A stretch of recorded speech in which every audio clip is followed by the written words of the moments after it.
The KHRPP was set up in 2019. Through that program we had a number of expressions of interest, and that was narrowed down to 7 amazing sites. We received additional funding to support that program. So this year, through the assessment process and a cost-benefit analysis, we're going to be able to identify a new suite of projects that will be able to expand that great work.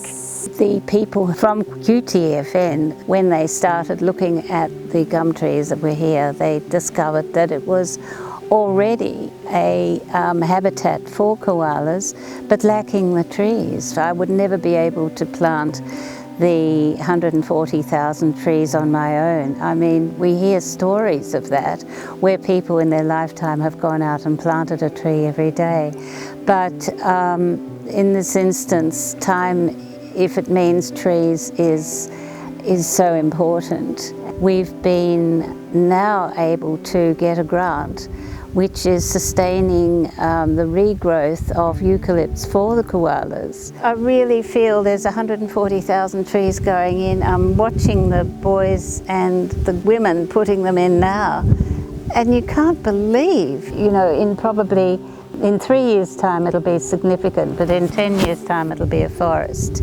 For us, we had this 10-hectare plot that was, a lot of which was covered in pine forest, that had been in the too hard basket for us. And it occurred to us that if we got rid of the pine trees, it could be really good koala habitat. Once we realised the immense abundance and variation of what was here, we realised that we had to be serious about looking after it. For me, it was very much about learning what's there and how it all supports the biodiversity that's there.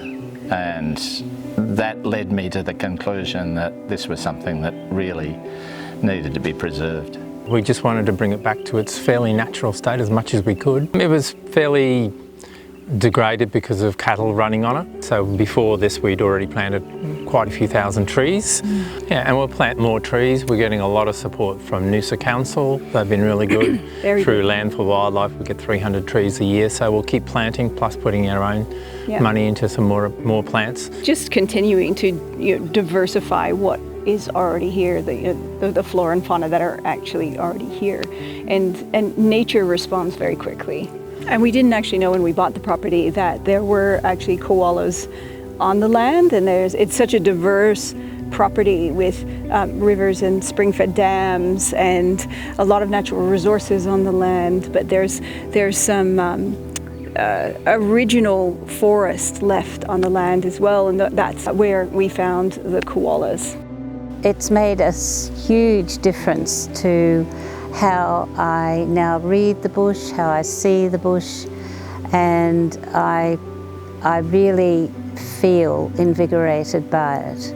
Well, when we come home from a busy day at work, you just instantly relax because you've got nature all around you. It's all green, it's quiet, and for our family, for guests and everyone else, we always get lots of comments about how peaceful and lovely it is. So people have an innate desire to want to be in nature, usually, and this is why we've come here, is to not only for ourselves, for our families. The gift of being here every day, of being immersed in nature, just really precious. It nurtures my soul. It just keeps me vital and connected.